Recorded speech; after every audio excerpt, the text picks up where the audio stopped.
My first attempt at a potting soil tank is turning out okay. Betta's happy in this 10-gallon setup. That's plenty of room for one Betta splendens.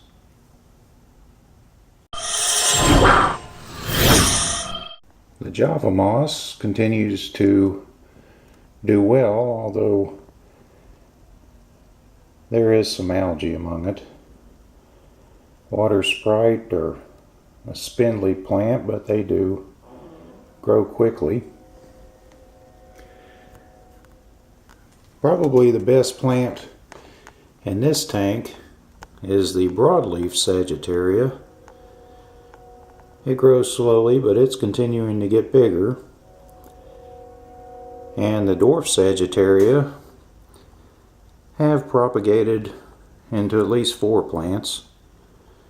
Very slow growing as well, but doing alright. As Java fern ages, I think it tends to peter out. I'm not sure if it's consumed all of some nutrient it needs, or maybe as it gets older it just tends to die off. There's a bit of algae on it, but it's hanging on. Starting from the left side, I have driftwood decorations.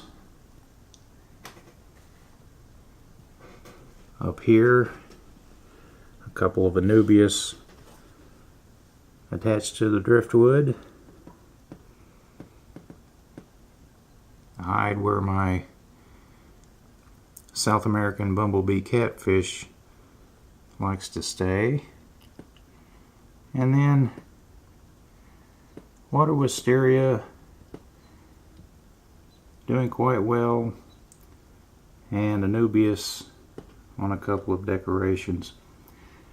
One of these water wisteria had reached the surface, so I trimmed it and took the clipping and planted it in my bedroom tank. I wanted to start it in there because the boisterous true Siamese algae-eaters and female black mollies tend to bump into these plants and uproot them. So, having no root structure, I knew a clipping from a water wisteria would soon be uprooted or dislodged from the substrate.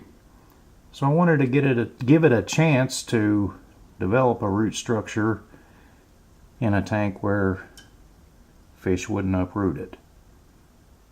After a couple of weeks in the tank, the Staurogyne repens are still living. Don't seem to have taken off yet. Hopefully they will eventually do well in this potting soil substrate. And to the left you can see the clipping of water wisteria. It's been in the tank for about 3 days now. Seems to be doing fine. Hopefully it will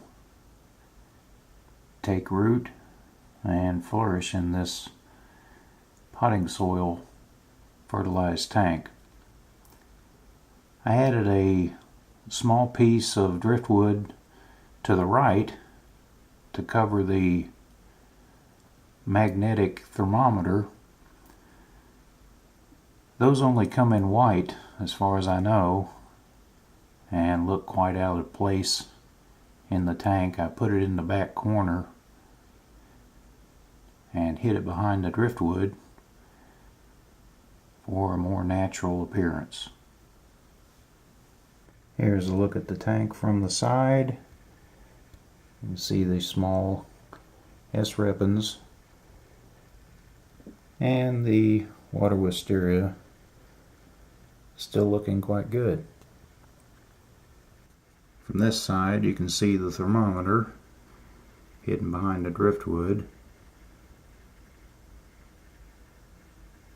So from the front it looks quite nice.